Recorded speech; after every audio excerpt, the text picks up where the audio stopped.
Welcome, Secretary Turner. As you are likely aware, the average first-time homebuyer in the United States is now 40 years old.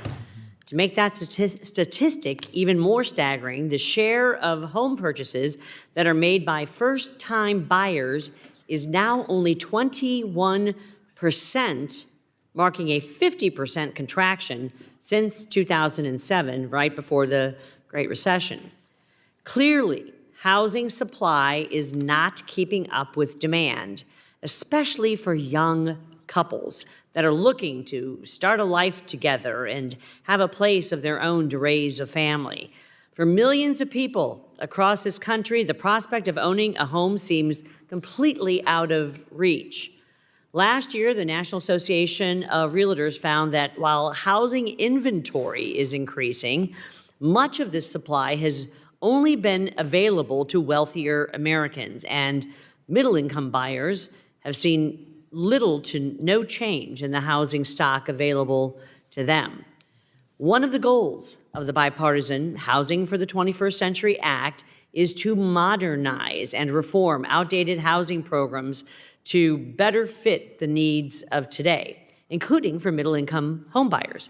Secretary Turner, can you describe why it is important to update outdated frameworks, and what administrative or regulatory changes can HUD and Congress make to modernize them? Yes, ma'am. Thank you, Congressman.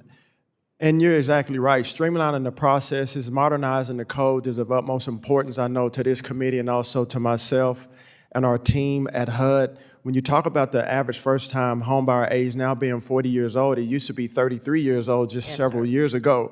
The average price of a house in America now is $435,000, which is unsustainable and out of reach for a lot of people, in particular our younger generation. And so, as you know from the president, myself, and other leaders, and I know this committee, home ownership, the American dream of achieving that, is of utmost importance. It's a bipartisan. Housing is not political, but we do have to modernize our codes. We do have to get the interest rates down. We have to get mortgage rates down. The inflation is down. Get our fiscal house in order, as we are doing over the past year, to make sure that more people in America can achieve the American dream of owning a home. And so we're working tirelessly to bring down the regulations, to get our fiscal house in order, to work with our agency partners to ensure that people can own a home in this country. Thank you. Thank you, Secretary Turner. And I know that President Trump and this administration are absolutely committed to doing this and to make housing much more affordable to middle-class average Americans across this country.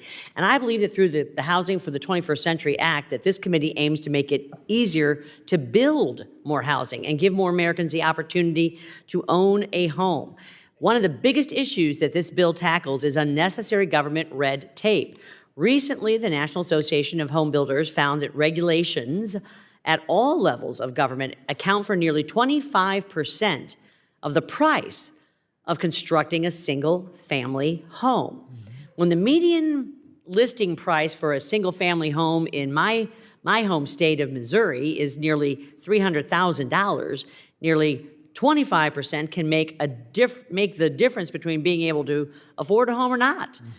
Secretary Turner, what is HUD doing to remove unnecessary red tape and costly regulations to bolster housing supply, and how can Congress continue to support this work? Thank you, ma'am. And you're indeed right. 25% to build a single-family home is in regulation, 40% in when you build a multifamily. That's unsustainable. And from any contractor, developer, or construction company, as I said before, we took down the Affirmatively Furthering Fair Housing, which was a costly, burdensome regulation on localities. I have been traveling our country extensively, meeting with mayors, localities, zoning, planning and zoning professionals, economic development professionals, asking them and encourage them too to take inventory of their regulatory environment to unleash building and development in their said community. There's one other thing I want to bring to your attention. You probably won't have enough time to answer, so you can do so in writing, but I brought this issue up before. We've heard that there's too much focus has gone towards refurbishing existing housing stock rather than new construction. So certainly in the private sector, but also in the public sector. So I want to make sure that we're putting money and directing federal money towards new supply and new housing.